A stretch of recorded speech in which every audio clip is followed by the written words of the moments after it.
springtime on the north coast of Northern Ireland. When the sun is shining, there's nowhere more beautiful in the world. This week, the dramatic coastline provides a stunning backdrop to one of our biggest and fastest sporting events, the International Northwest 200.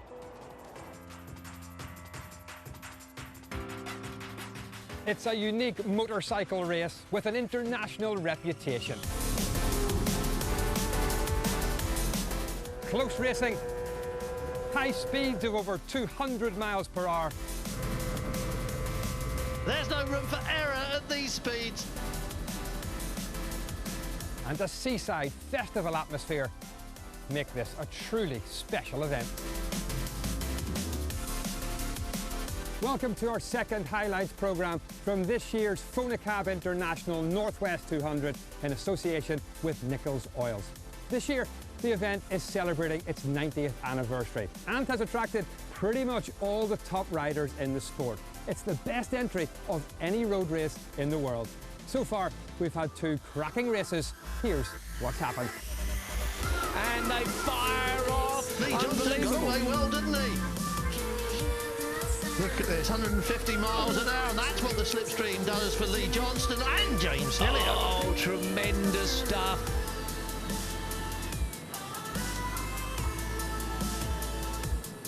He's going deep. Oh, he's got on the gravel now. So no! First time on a Supersport bike. What's he going to do at the start?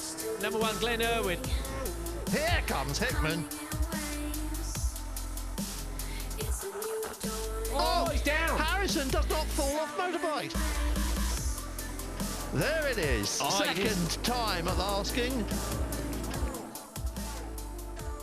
So, two races down with two different winners, and we have lots more to come over the next hour. We have three more races for you, a thrilling Supersport battle, followed by the first Superbike race. Now, the Northwest record holder is Alistair Seeley with 24 victories. He's the undisputed two-wheel king around this circuit. But what's he like on four wheels?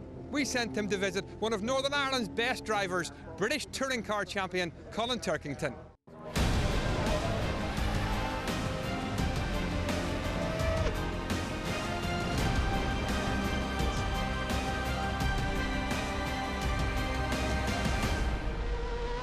Alistair, first of all, how much are you looking forward to having a driving lesson from the British touring car champion today? It's going to be exciting to get out. Obviously, he can drive a car amazingly, three-time British champion, and it'll be an experience to get out and see what he can do and scare the pants out of him.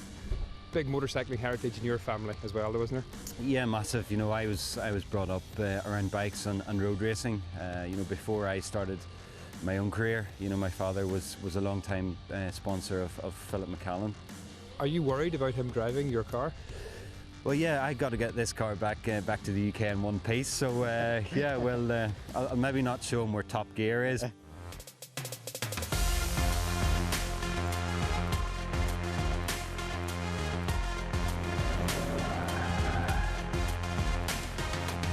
We're back in one piece. Yeah, it was good fun. You know, Colin had the car sideways, lovely drifts.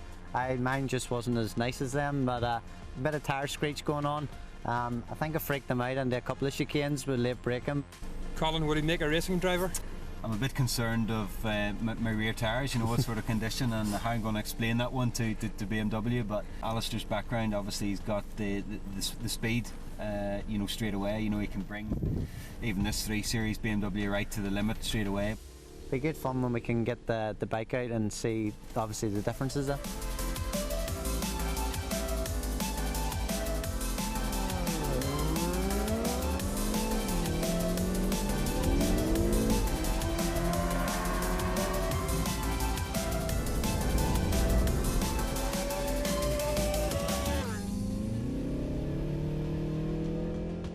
I got smoked in a straight line. The acceleration of the bike is incredible. When you watch the motorcycle racers, does it ever make you want to give it a go? Not at all. I think just the speeds that they go at, you know, over 200 miles an hour down towards university, 3 and 4 abreast, you know, it takes a special person, I think, to be able to throw his leg over a bike and commit to that. He's 3-time British champion, so he can definitely steer a car, and you know, we're 2 times, so he hopefully can go for his 4th this year, and I'd like to get a hat-trick of British Championships. All good fun and exciting times, you know.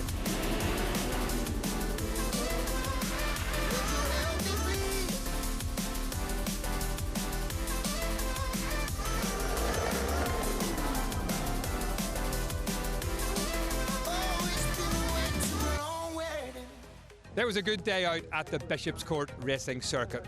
Now, Alistair Seeley is in pole position for the next Supersport race. Conditions have taken a turn for the worse. It's been raining very heavily, and this has been declared a wet race. I'm joined by 8 times Northwest 200 winner Steve Plater. Steve, much different conditions in the first Supersport race. What kind of difficulties will that pose for the riders? Very different, you know, first lap, there's going to be a lot of spray laid in the circuit. I've just had a word with Lee Johnson. He said it's a little bit kind of slippery down the coast road, a bit of lane water, but that will soon clear when you've got 60 bikes running down there. That will shed some water, it really will. The guys seem all quite confident, they're happy, it's the same kind of condition all the way around the track, so it's all to play for. I can't see Alistair Seeley making the same mistake again, can you? No, he's a wily little fox, he's good in these conditions, but in all fairness, there are so many good riders here that go very well in the wet. This is going to be an interesting one. The conditions are about as tricky as I've ever seen them on the northwest coast. This grid, though, is packed with talent. Seeley, Johnson and Dean Harrison across the front row. Yeah, they weren't expecting these conditions. James Hillier, Peter Hickman there, and Michael Dunlop. It's going to be very awkward out there. Derek McGee, Paul Jordan, Davey Todd, any one of them could win. Yeah, Hutchie, Cummins, Coward, yeah, absolutely. Wet tyres, of course, and so different to that first race on Thursday. It's all about getting off the line, getting the grip, Isn't and it? keeping out the spray. I think will be a lot of it. Right, Seeley with his head down, getting away well. This is Alistair Seeley's chance to make up for what went wrong on Thursday night when he overdid it at the Juniper chicane, and he'll be wanting to get the break as early as possible if he can. Yeah, the same bike, of course, that he won here with last year. He knows how that bike goes. It's the EHA Yamaha, and down he goes, plummeting down to that tight left-hander at your corner. Tyre temperatures will be dropping after the tyre wars, I guess, in these conditions as they sneak their way through there. Derek McGee didn't get a brilliant start, but he'll be going reasonably well, I'm sure, in these conditions. The brave spectators out there. Michael Dunlop, he's pulled it off so quickly. Yeah, it doesn't go, it's not going well for this It's weekend. a red flag as well.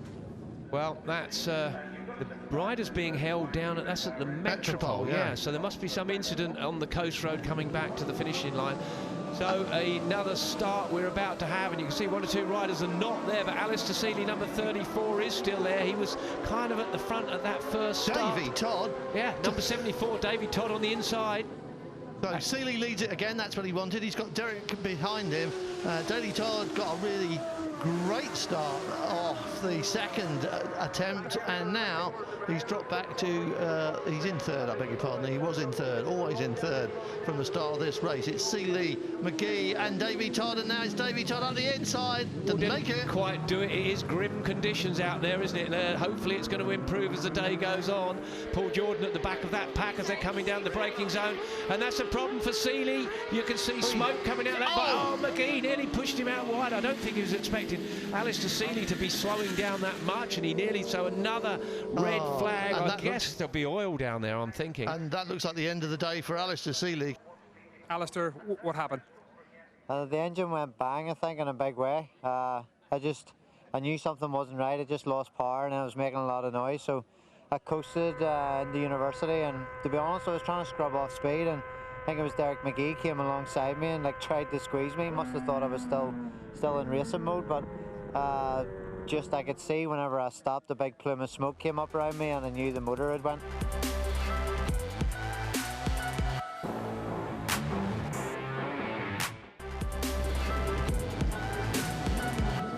But now we've got an empty front row and our third start of the day. Derek McGee on the right-hand side can see all the way down to the top of the hill. Davy Todd got a good start last time. Who's going to get the best one this time? Oh, Davy Todd has a look at Cross. He does. He absolutely nails it off the line. Connor Cummins on the inside there, gets squeezed a little bit by Derek McGee. This is a full 6-lap race we've got going here. It's going to be a long day for these boys. Tricky conditions that will just keep improving. I guess lap times will scroll down a little bit lap by lap. Full wets though, there's no question of tyre choice in this, is there? No, none at all. Davy Todd on that Malenko Paget Honda. And you can see right behind him, number 86, Derek McGee, having a good run out there. He's on another Kawasaki out there at the moment. Let's have a look on the line with Paul Jordan. He didn't get a very good start in the first one, but this is a lot better. He's in fourth position. Fourth position. He did get past, not particularly good off the line, but you can just see how much spray is coming back. That's one of the problems, particularly on the faster parts of the course, is being able to see where you can go with all the water that's being dissipated by those full wet tyres. Davy Todd dissipating a lot of water at 150, 60 miles an hour now. Station corner, flat. Yeah, incredible, and they'll be pulling maximum speed, the same as in the drive, virtually down the straights. They've got this tailwind heading down towards Coleraine. You can see McGee on the side by side. It's like powerboat racing, isn't it? They're absolutely nailed down the straight here, watching those white lines, because that will make them slither and slide around a bit. We talk about the crown in the road that you've got on these roads, and it is important not to drop off. There's a lot of negative and adverse see the paddles at the side there that you want to stay out of. The slipstream pulls you out towards the side of the track. You can find yourself powerboating, couldn't you? Yeah, you could do. McGee on the inside, and easy, yeah, he snuck through there. So Derek McGee goes through to lead this race. It's almost night down here at University, isn't it? It's still very gloomy, but the conditions are good enough for the helicopter to fly, so that's fine. Yeah, thank you to those guys, because it's not particularly helicopter weather. It's not really motorcycle weather for that matter, but there you have it at the moment. That's where they are. The top three as they go through. We ride with Paul Jordan out of here. Listen to this. Well, be nice for him to get a good result, wouldn't he? Had a bit of disappointment the other night, so nice to see Paul Jordan getting a good finish. I think any one of these, it would be their first Northwest win. Anyone we're looking at, the top four, quite honestly. But it's Davy Todd is going down the inside, the youngster that's riding very well. He's just getting better and better. Clive Paget has clearly seen the talent in this young fella, and he's out there showing it all today. And of course, Clive Paget builds high-speed motorcycles very well indeed. Had years of experience of this. Okay, Slipstream City, all the way. Coming out of the slipstream now. Is Connor going to make a move on the brakes? No. No, but Connor's joined the party very much as they tiptoe their way into the Mathis chicane. Quite extraordinary how much grip they get from these wet tyres. We've got a bit of a tyre battle on. Davy Todd on the Dunlops, Derek McGee, Metzler, Connor Cummins on the Dunlops, and it's who can keep the tyres in the best conditions, really, because they do, even in wet weather, they go off. They start losing the sharp edge. And who can keep their tyres at the best temperature as well. There's so much to think about, isn't there? And then you've got to have absolute confidence when you get somewhere like this and plant the front. And McGee having a look. Is he on the inside? Not this time around. Davy Todd tips it in there again. And there's so many surface changes. You can see it's going over white lines, different surfaces. Now they're in the crown of the road. It really is skillful for these guys to keep these bikes upright. And maximum stretch on the run down towards Metropole again. Not close enough at the front for any outbreaking competitions. But look what's happening at the back. Connor Cummins has just been duffed up. Isn't he, by Paul Jordan? Same again, different surfaces all the time. Some of it's a kind of more aggressive type surface, and the guys have to just work it all out. We ride with Paul Jordan through there, and he's closing, and this is where he gets past Connor. Not only on the slipstream, he just got a better run out of that second, third gear corner coming out, or the exit second, grabbing third as they're running down the hill. Up over the top of Black Hill, and that's the slipperiest part of the track. The guys are all saying how difficult it is over the top there, and I think a lot of that could be the fact that it's a different surface, but also there's talk about the fact that the cold air coming off the sea onto that part of the course. Nobody seems to know what it is, but there's something extra slippery there, and it's the last place you want extra slippery. But speaking of slippery, he's getting away. Is he? Davy Todd's just stretching this. He's got Connor Cummins in second after they go over the coast road there. Derek McGee down third, Paul Jordan behind him in fourth place. But is Davy Todd getting away from Connor Cummins? Well, it's a Paget team, first and second at the moment. Clive will be biting his nails off, that is for sure. And there's a lap to go now, and then there we are, there's the last lap flag. Who is it going to be out of these three, or four for that matter, any one of them? That's a big gap for 600 racing, isn't it? Davy Todd is just eking it out, but Conor Cummins is probably in more danger of falling into the clutches of Derek McGee than Davy Todd is of falling into Conor's clutches. Quite possibly. Again, it comes back to the slipstreaming. We've got 3 areas, 4 areas for that matter, where there can be moves, and they're in the perfect position, every one of those, to get the slipstream off the one in front. So the one in danger is clearly going to be Davy Todd, because he wants to keep in front all the way around this last lap. We've got 9 miles, just under 9 miles to go. Equally matched bikes, and he's the one who's making the hole in the air for everybody else. So it's arguably a little bit slower for him than it is for everybody else. Round the Mill Road roundabout, out towards Cremore and Station Corner. Paul Jordan, this would be so good if the slipstream towed him up into the podium, wouldn't it? Yeah, it would be lovely for that. But you just hear those bikes screaming. They're up to about 16,000 RPM, 600 cc's, producing around about 135 brake horsepower. So Davy Todd's managed to get down to the university in front. Conor slips through. So Derek McGee is the last man on a podium place, and number 16 there. That's Michael Rees, yeah, the Welshman. He's hanging in there. He's leading the second wave, which got away, is it 20 or 30 seconds after the first? Wave gets away, yeah. So still Davy Todd, number 74. McGee's going past Conor Cummins. Nicely done, that was. See, that's the... I couldn't do that in the dry, never mind the wet. The way they've nearly got the knee on the floor in wet conditions, and not like a racetrack wet conditions. This is a road, and that's simply... There'll be traffic on here later on today. There was this morning. It is quite extraordinary. Riding Paul Jordan, he seems to have lost a bit of ground now. Yes, he was close enough, we thought, coming out of Mill Road roundabout, but he definitely isn't down. It's all about the battle behind Davy Todd now, isn't it? Look at them, shoulder to shoulder. Derek McGee on the inside. Conor Cummins late on the brakes, but it's McGee. Yeah, it is. Having the inside line counts for a great deal, because you can squeeze someone out. Davy Todd, he's got to get a really good run out of there, and he has. He's punched out Conor. You see the front wheel up in the air. The bike was wriggling around underneath him. Paul Jordan maybe just a little bit out of touch now. This will be Slipstream City. Conor Cummins on the left-hand side, the big 6'4" lad from Ramsey in the Isle of Man. He's doing everything he can. You can see he can't squeeze underneath that fairing enough, but McGee has the inside line. It's bouncing around everywhere. Is he going to get it stopped? Oh, that was close. We hadn't mentioned Conor's height until this point. He's just done 6 laps of ferocious slipstreaming, and he's really not built for the job. It's like having a barn door on the front of a 600. And he's right up there, and he's just so competitive and aggressive on that bike at the moment. They've done 6 laps, they know where it's wet, they know where it's dry, they know where the grip is, so they'll be cautious here going over Black Hill, and Conor Cummins is having a go. He is. He's looked to the inside, but it's going to be down to that Bet McLean chicane again, the Juniper. I think that's where it's going to happen, but I think Davy Todd has enough advantage not to get the slipstream, but Conor surely is going to get the toe off of McGee. He'll want to go to the inside if he's going to outbrake him. It's not going to happen. Oh, he's got the inside line. He's having a look, but McGee was really late on the brakes. Davy Todd now, don't go too fast through, touching any curbs, and he's got through there really neatly. Conor Cummins can't help but wang a bit more than the smaller guys in front of him, can he? So Derek McGee, it could be a metre or so later on the brakes, but it makes no difference to Davy Todd, who is on his way to the finish line to take his first ever win at the Northwest 200. He is about to write his name on a page in history. Davy Todd. He did it on the white line on that last corner. Brilliant for the young fella. I'm really pleased for him. He is a star of the future. Derek McGee, also one of our very much up-and-coming riders.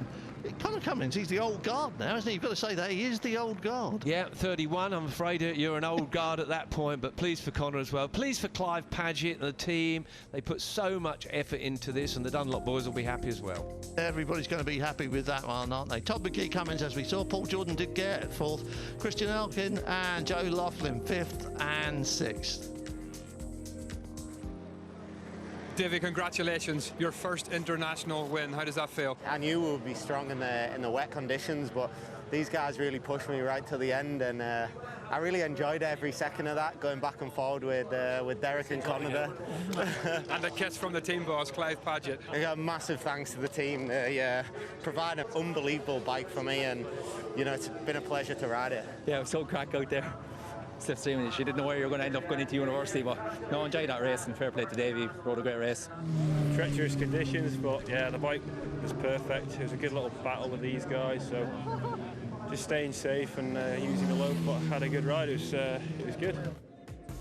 They always say that, don't they? Staying safe, and we were looking at it and thinking, "Ooh, shut your eyes." Yeah. But that's their interpretation of staying safe. I don't think Clive Paget's kissed another bloke this weekend so far, so it's another first for Davey Todd.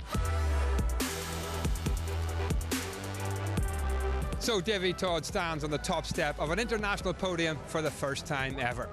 Next up, it's the big bikes.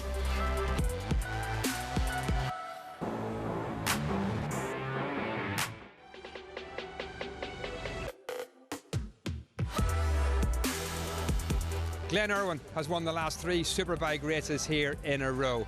And despite a change of team and machine this season, he's still a red-hot favourite after going under the existing lap record in practice.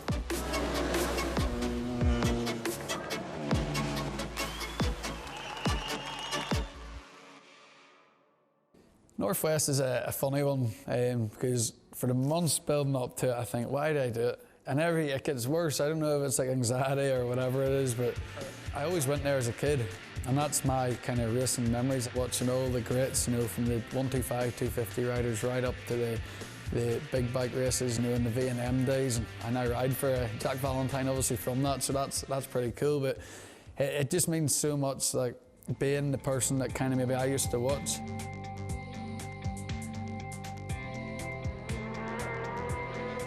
It's been a difficult start, to be truthfully honest. Unfortunately, I didn't click with my crew chief, you know, and that's been quite well documented. But you know, the changes have been made, and I'm beginning to see you know, a clear picture going forward. And now I'm excited for kind of starting my season at the Northwest 200 of all places. I really enjoy riding the Superstock 1000, which went really well in testing again, so I'm quite confident for that class. And in the Superbike, you never know around there, you know, you're doing 200 mile an hour, so the attitude is go out and practice, remind yourself it's a road race, and if the bike feels right, then we have a go, and I'd like to win that big one again. He looks one happy boy, doesn't he? There's going to be a party tonight. There is. Good day at the office for young Glenn Irwin. Seeing your brother riding road races, it's something that I think, obviously, as it's dangerous, but I trust Glenn and what he's doing, and I don't think he goes over the limit when he is riding road races. You know, I think he showed that in the Ducati, that he can do that good first lap and then maintain it.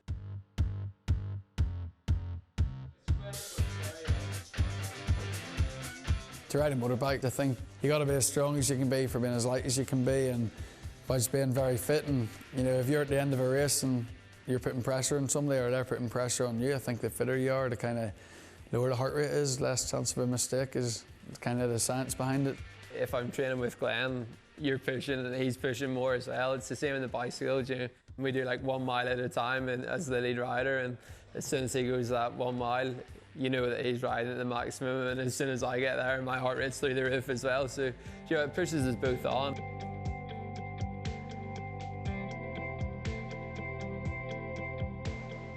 Yeah, he should be unbeatable, and you know, I probably think it's mind games, but will be tough. There's more than Alistair there as well. Dean's going to be strong. He rides the roads very hard. You know, I think he's 100% on wherever he goes. Peter Hickman's going to do a great job and probably wants to win at the Northwest. He hasn't had a lot of success there in the Superbikes. Michael obviously has his own personal reasons to win. I think he just wants to beat me or Seeley. And you know, Alistair really wants the big win, but they got to remember he's won the last 3 Superbike races, and you're talking to him right now.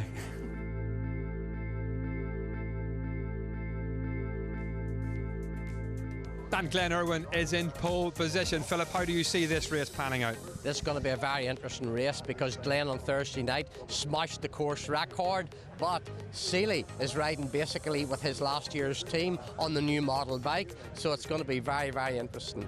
Michael Dunlop riding for the Tyco Taz team. These conditions, which are improving, may suit him. Yeah, well, don't forget that's Seeley's last year's bike. So this is a real mixture and a mixture of teams in the front line. But you know what? Michael is getting better every time out. He's confident in conditions like this. So what? He might be there to pick up the pieces. Michael Dunlop's first race since the Isle of Man TT. Will he be a bit ring rusty, do you think? Could that hinder him? I think he's had a pretty good practice so far. He's quite a few laps. The other boys have had more laps than him really throughout the year, so they should be that little bit better. But we know Michael's got a lot of determination, a lot of willpower. It's the Northwest 200, it's a Dunlop name, so I don't think we could rule him out. No Hickman, no Harrison, and no Lee Johnson. Still, this should be a cracker. Well, we do like a cracker, and we have a reasonably full grid as well, as you can see. Minus those two, we've still got Glenn Irwin and Alistair Seeley on the front row. Yeah, and second row, we've got Michael Dunlop, Connor Cummins, and, well, Lee Johnson's not joining us for this one, but Michael Rutter will be, Richard Cooper and Ian Hutchinson. Nice to see Hutchie back out and racing. James Hillier, Peter Hickman and Derek Shields. Who is going to win the first Superbike race of the week at the Northwest 200? Who gets away first? Ooh. Is it Irwin? Yes, it is. Connor Cummins got sideways, got it spinning up, but it is Glenn Irwin that's got away there nicely. Now, conditions are improving. You can see the track is a bit dry, but still very, very wet out there. But Seeley's just charged through there at Millbank into Primrose Corner, and it's still very, very damp out there. But Alistair Seeley was confident on that Paul Bird big V4 Panigale Ducati. He's had a couple of laps. Everyone's had a couple of laps in the wet to see how Derek it worked Shields. out. Yeah, that was good, wasn't it? Yeah, Derek Shields down the inside. Did he make there. that was mistake? nice. He did, didn't he? So the build-up really throughout the whole period coming up to the Northwest 200 has been about these two. Alistair Seeley looking for his 25th win. Glenn Irwin looking for his 4th. There's John McGuinness on the Norton. Well, he's not had a really good practice there. Working on that bike, it's getting better, but it's not right up to pace as we look back at Michael Dunlop disappearing as James Hillier piles on the power in his super stock bike. Yeah, James Hillier has opted to run the super stock bike, a little less power, maybe the suspension might be a bit softer. Oh, and there we go, Glenn Irwin, that's brave going down in the station corner. They've got to tip it in here for the first time. They're not really going to be too sure how much grip there is there on these monstrously powerful motorcycles. So let's have a look at this, and off the line is Connor Cummins and Michael Dunlop looking back from Glenn Irwin, and Glenn Irwin just blasted it. Yes, but he didn't get to the to York Corner first. He's out in front now, and Alistair Seeley's in his slipstream and coming to get him. Here comes Seeley, tucked down behind the bubble of that thing, but it's a bit of a handful, isn't it? Yeah, that was 197 miles an hour when they were looking back at each other there. It's madness. But anyway, we love it. We really admire what these guys do. There's huge amounts of talent in there. Someone's gone wide. Glenn Irwin's gone a bit wide, so he will have got repassed for sure. Yep. There he is running wide. Couldn't get the power down because he got the bike lent over, but for sure Alistair Seeley. Oh, hand up. Yeah, McGuinness is out. Yeah, that's a shame. So early as well, but John McGuinness pulling the Norton in. We said they're having problems. It's a new bike, and it's obviously not working as well as it could do. Glenn Irwin and Alistair Seeley renew their rivalry. They've gone head-to-head on the Northwest Coast year after year. And Hillier's come up through there actually quite well. He didn't get away that good, but James Hillier wants to join this party, I think. He's gone extremely well all throughout the weekend. Still never had a win around here, James Hillier. There we go, passed again. Glenn Irwin on that Quattro Plant Kawasaki. There's not much in the power of these. I was expecting the Ducati to be faster, but if you've got power, you can't always put it down. It's grip you need. Yes, you need the drive out of the corners. The track is in good condition. On these wet tyres, they're getting good grip all around the circuit, but still at 195 miles an hour, it's a little bit wobbly, isn't it? Yeah. Derek Shields hanging in there on the Barrows Suzuki, but anyway, back with James Hillier, looking back at the wee wizard from Carrickfergus. What can he do? He's never not had a win here. Just saw in that shot the way they were outrunning the helicopter, just scooting away from it on the run from Mathers Cross to Macraboy, leaving the helicopter behind. It just can't keep up. No, and they're doing well to fly it in these conditions. It is very dreary up there. There's a fairly low cloud base, but they're not too high, as you can see from those wonderful pictures they're giving us the whole time. And this is, yeah, it is. It's James Hillier passing his teammate Glenn Irwin, or is he? He's going down the outside. He's done it. He has. He's going to slay it across there. Yes. Right, nicely done. As I said, James Hillier on that bike, the bike we ride with now, is the more production-based bike. It won't have quite the same horsepower, but it's got plenty. It's got over 200 horsepower. But as I say, Glenn Irwin, for sure, if it was drier, would be able to drive past him. But putting the grip down or getting the traction is the difficult part. Underneath the railway crossing there, up we come here. It looks like they're dropping Alistair Seeley off a little bit now. There's a little tiny gap behind this man, and it's getting a little bit bigger. You'll probably see it better from up here in the helicopter. James Hillier and his teammate Glenn Irwin behind. And it's Derek Shields is going to have Alistair Seeley any moment now, isn't he? Does look that way, doesn't it? The lovely Burrows Suzuki machine. So James Hillier, 34-year-old from Ringwood, down near Bournemouth, is having a ride of his life at the moment, but he's going to have to try and fend off his, what you would call a more experienced. He's not been here many years. James Hillier's been here 11 years, and I think Glenn Irwin, this is his 3rd or 4th year. They're good mates though, and they've shared tyres and things over the course of the week, shared information, followed each other around, and perhaps Glenn Irwin's rather wishing he hadn't been towing James Hillier around earlier in the week, and vice versa, because Irwin came here with a really confidence flat on the floor, didn't he? And that Super Twin qualifying session really lifted it for him. Richard Cooper there, Richard Cooper on the Suzuki, Bill Bay Suzuki. He's a newcomer this year, really getting to grips with the circuit very, very quickly. Leads. Drying out a bit here, Steve. Is that going to be all right for the tyres? We've got to shorten the race distance. Will they make the 4 laps if this dries out? Yeah, I think they will, because it is only 4 laps, and there's still spots in the air. There isn't even on the dry parts. There's still an element of dampness around. I don't think that would be a real problem for them, and the good news is that they're still going through wet patches, which will keep the tyre temper down. One of the problems with these heavily treaded tyres that they're running on, and a mixture of Dunlops and Mexlers out there. Let's have a listen to this. It went off, but I was just listening to the rasp. I'll tell you what that is. It's Fantastico. Yes, certainly. Well, it is on a Ducatio. Anyway, Richard Cooper, how about that? The newcomer here, charged through there. So Richard Cooper very much in the hunt from this. We ride with Connor Cummins, doing his very best, and he's also past Seeley now. So, Michael Dunlop pulls it off again.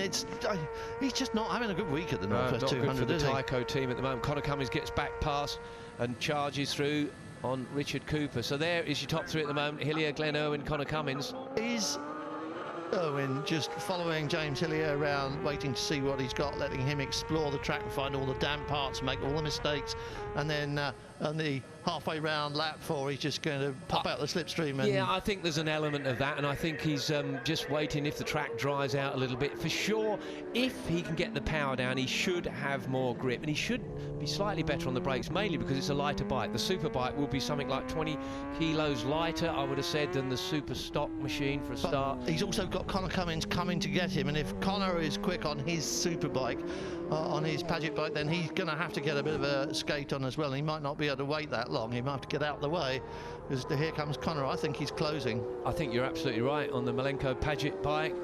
Connor Cummins, a real TT expert, and again, not had a win here at the Northwest. There's a number of people like Dean Harrison, Connor, and James Hillier for that matter, that you would have thought over the years would have bagged a win, but it's yet to come to them. Well, Connor Cummins, I think, might have been finding that Seeley was struggling with the Ducati. He's struggling with that a bit, wasn't he? Yeah, but if Seeley was having issues with that Ducati handling, and he might have held Connor up a bit, now he's through, he might close these 2 down if they're going at super stock pace, as James Hillier can only do.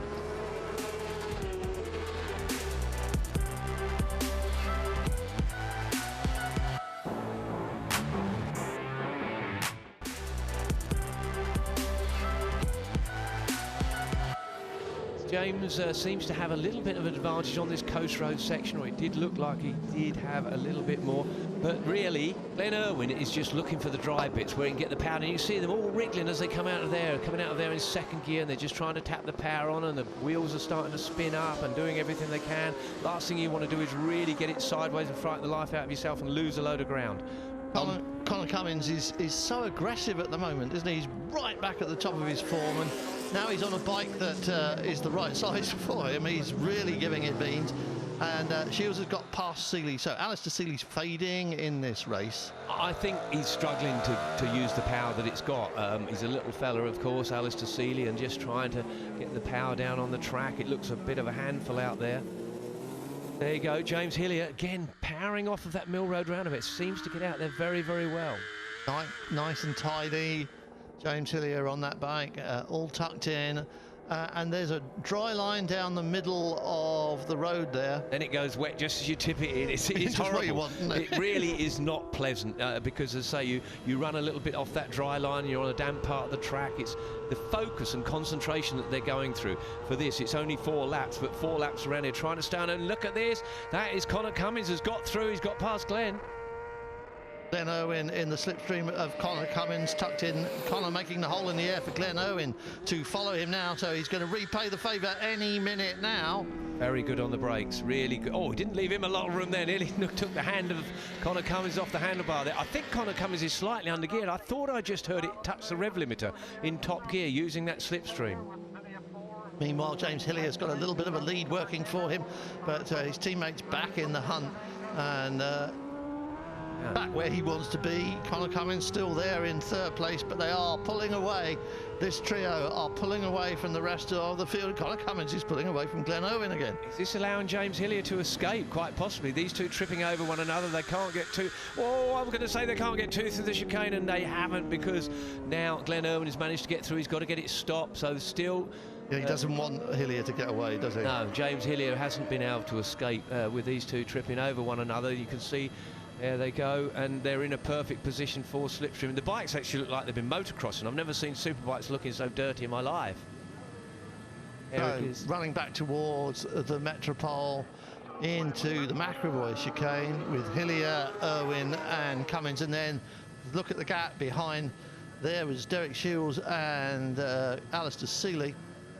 But I'm not sure that was Derek Shields in the background. I'm not even sure that Derek's there anymore. So this is a big break for these guys. Yeah, you're absolutely right. You can see how different lines are... Oh, and he guessed there. Glenn Irwin goes a little bit wide there. Lost a touch of... nervy moment for him, because he's very cautious about these conditions, isn't he, Glenn Irwin? He doesn't like these conditions in a road race, and he's a bit nervy about the whole thing, understandably so. Having said that, he just went through Church Court with his knee on the ground virtually, slammed it in there. I mean, that's not that nervy, is it? But the corner, safe, isn't it? Yeah, the corner they do worry about. We just gone past, so we're back down to the Beck McLean chicane, and that's generally where it happens. We've seen so many times this last chicane into there, and it's all about braking and who has got the confidence to leave their braking a little later. But we saw what Alistair Seeley did on Thursday when he left it too late. He didn't make the corner. So tyres aren't going to be an issue, we don't think, among these three. They're just going to keep on until they get to the checkered flag. And as they go over the line there, they get the cross flag that tells you this is the last lap of those 4. Well, and we are on board with Derek Shields. Yeah, he wasn't there, was he? He's dropping back, Derek Shields. There he is. He's still in there in 4th. He's sort of hanging in there, but there's a hot pace at the front. There is Alistair Seeley. It's not the Alistair Seeley we know. He's not gelled completely in these conditions with that bike. I feel sorry for him. He's been coming here for so long, 2008, and had a win every single year. No idea who's going to win this one, but it's going to be, in my opinion, down to that chicane again. A few spots on the camera still. That's just perhaps spat up off the ground. I don't think it's raining again. But with full wet on, James Hillier almost standing that on its nose there in full confidence. Now they've been round and they're on their 4th lap. They know the grip conditions all around the circuit. James Hillier is going to have to ride out of his skin to stay in front of Glenn Irwin on the Superbike, who we think has probably got something left in his locker for the final lap, and this is the final lap. And the speed trap times, we've had a lap down the bottom there before they get to that University corner of 198.6 miles an hour. Not hanging about, are they? Oh, absolutely not, it isn't. And the bike's on wet tyres as well. That's the other thing, a damp track, wet tyres. Just gives credit to the tyre manufacturers that they can push a bike through the air with those heavily treaded tyres. Connor Cummins closing on Glenn. We've seen a little bit of slipstream action between these two a lap or so ago. Side by side they are at the moment. One's on the dry, one's on the wet. No. Oh dear. It is still the same order. Hillier under brakes at University. Connor Cummins couldn't quite get the toe he needed to get past. He's got 2 more chances though. As up to half a lap, virtually about half a lap remaining of this, as number 37, James Hillier, just in front of his teammate. Yeah, this is the triangle circuit, and we're coming on the return leg of the triangle. So half a lap is roughly on the roundabout there that they've gone through. And that's just beginning to move about a bit, isn't it? Well, the tyres will be really hot now, especially on this part where you can see quite a dry line, trying to put that 200 plus horsepower down, and on the crown of the road there, that's where it's the driest, of course. And again, I think Glenn Irwin has a little bit in the braking zone. That's where I think he's able to just close that gap down. As I said before, bike is a little bit lighter. It'll have more expensive suspension on it, better brakes on it, all the things that you said. And it's about 50,000 quid more than the bike in front. That's the difference. Well, let's see what £50,000 can do for you on the run over the coast road, because this looks pretty static, doesn't it, as they head down towards the chicane. It doesn't look to be... Oh, I don't know, they're both coming. They're both coming. Oh, flames out the exhaust pipe of Glenn Irwin's bike as he slams it down through the gearbox. That's unburnt fuel just throwing out the back, and he gets the run out of there. Is this his time to make the break? It would be the perfect time to do it. James Hillier, look, there's nothing in the speed because they just can't get the grip down. But Connor Cummins come out beside James Hillier as we look back. Three abreast, one in the dry, one in the wet. Oh, he's going Hillier round the outside. James Hillier. Naughty. You can't do that. Round the outside on the damp part of the course, he's done it. You can see the bike trying to get out from underneath him. Through Church Corner, back to where I said it's going to be that McLean Juniper chicane, I think.